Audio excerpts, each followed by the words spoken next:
વડોદરામાં મહિલા સશક્તિકરણ અને મહિલા ઉદ્યોગ સાહસિકોને પ્રોત્સાહન આપવાના ઉમદા હેતુથી ગુજરાતી દિગંબર જૈન સમાજ મહાસંઘના મહિલા ડિવિઝન મધ્ય ગુજરાત ઝોન દ્વારા 2 દિવસીય પહેલી ફૂડ એક્ઝિબિશન કમ સેલનું ભવ્ય આયોજન કરવામાં આવ્યું છે।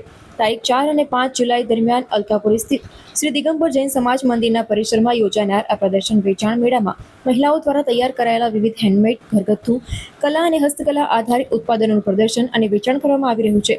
ગુજરાતી દિગંબર જૈન સમાજના મહાસંઘના અધ્યક્ષ શ્રી રમેશભાઈ શાહ તથા ચાન્સેલર શ્રી રાજેશભાઈ દોશીના માર્ગદર્શન હેઠળ યોજાયેલા કાર્યક્રમમાં સમાજના અગ્રણીઓ, મહિલા ઉદ્યોગ સાહસિકો અને મોટી સંખ્યામાં નાગરિકો જોડાયા છે। કાર્યક્રમમાં પૂર્વ અધ્યક્ષ શ્રી સર્વતોભદ્ર મહેશચંદ્ર શાહ તેમજ ગવર્નર શ્રી જતીનભાઈ શાહ વિશેષ ઉપસ્થિતિ સાથે મહિલાઓને પ્રેરણાદાયી માર્ગદર્શન આપશે। કાર્યક્રમનું ઉદ્ઘાટન શ્રીમતી ગીતાબેન ધનપાલભાઈ શાહના હસ્તે કરવામાં આવ્યું, જ્યારે દીપ પ્રજ્વલન ડોક્ટર મીઠાઈ ઘોડા દ્વારા કરવામાં આવ્યું હતું। સમગ્ર કાર્યક્રમ દરમિયાન મહિલાઓ દ્વારા સ્વનિર્મિત કૃતિઓ, handcraft, homemade food products, gift items, lifestyle અને અન્ય ઉત્પાદનો પ્રદર્શિત કરવામાં આવ્યા છે, જે મુલાકાતીઓ માટે વિશેષ આકર્ષણનું કેન્દ્ર બન્યા છે।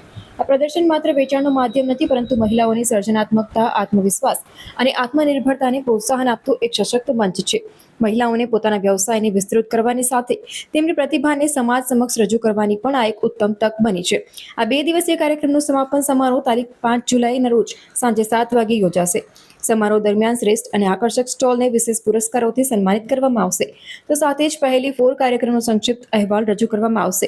ઉપસ્થિત મહિલાઓ અને મહાનુભાવોના પ્રતિભાવો પણ રજૂ થશે। આયોજકોએ વડોદરાવાસીઓને પરિવાર સાથે આ અનોખા મહિલા સશક્તિકરણ અભિયાનમાં જોડાવા અને મહિલાઓના સ્વરોજગાર અને આત્મનિર્ભરતાના પ્રયાસોને પ્રોત્સાહન આપવા હાર્દિક આમંત્રણ પાઠવ્યું છે। આજે ગુજરાતી દિગંબર સમાજ મહાસંઘ મધ્ય ગુજરાત ઝોન અંતર્ગત મહિલા ડિવિઝન દ્વારા પહેલી 4 તારીખ અને 5 તારીખ જુલાઈ 2026ના રોજ આયોજન કરવામાં આવ્યું। આ આયોજનનું મૂળભૂત આશય દરેક મહિલા જેની પાસે પોતાની ક્રિએટિવિટી છે, પોતે પોતાની ક્રિએટિવિટી પોતાના કુટુંબને સહકાર સહાય આપવા તૈયાર છે તેવી બહેનોને એમની પોતાની આગવી તાકાતને બહાર લાવવામાં આવે અને એમને એક પ્લેટફોર્મ પૂરું પાડવામાં આવે કે જેથી કરીને તેની ક્રિએટિવિટી સમાજ જાણે અને સમાજને મદદ કરે।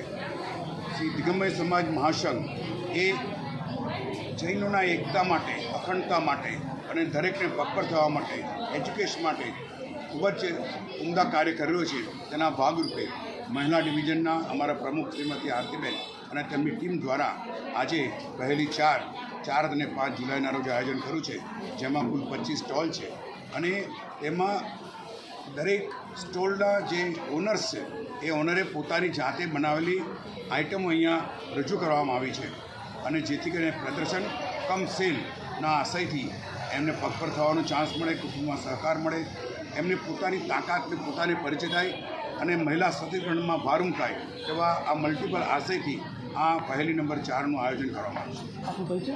હું મહેશચંદ્ર શાહ, પૂર્વ અધ્યક્ષ ગુજરાત દિગંબર સમાજ મહાસંઘ વડોદરા। આજે અહીંયા માતૃવંદની સોસાયટી ગોત્રી ખાતે પહેલી 4નું આયોજન કર્યું છે। એ પહેલી 4માં એક્ઝિબિશન કમ સેલ રાખેલું છે અને આ એક્ઝિબિશન કમ સેલ રાખવાનો મેન હેતુ એ હોય છે કે જે લેડીઝો પોતાની પ્રતિભાઓ, પોતાની આવડતનો ઉપયોગ કરીને અને માર્કેટ સુધી પોતાનો બિઝનેસ પહોંચાડવા માંગે છે, નો લોસ નો પ્રોફિટ। માર્કેટમાં મેન્યુફેક્ચરર હોય, એજન્ટ હોય, C&F હોય, પછી રિટેલર હોય, તો ઘણા બધામાં પ્રોફિટ વેચાઈ જતો હોય, પણ આ મહિલાઓ ડાયરેક્ટ પોતે મેન્યુફેક્ચરર હોય છે અને ડાયરેક્ટ સીધી ઉપભોક્તાઓને આ વસ્તુઓનું સેલ કરતી હોય છે। એટલે જે વસ્તુ તમને માર્કેટમાં 1000 રૂપિયાની મળતી હોય એ જ વસ્તુ એ તમને 300 થી 400 રૂપિયામાં ઉપલબ્ધ થઈ જાય છે। તો એ લોકોનો આશય કે દરેક જૈન ફેમિલીને ખબર પડે કે આ લેડીઝ આ બિઝનેસ કરે છે અને દરેકને સારા રેટમાં બધી વસ્તુ ઉપલબ્ધ થાય, એટલે કે કામ મેં દમ, દામ મેં કમ, આ હેતુથી અહીંયા એક્ઝિબિશન રાખવામાં આવ્યું છે।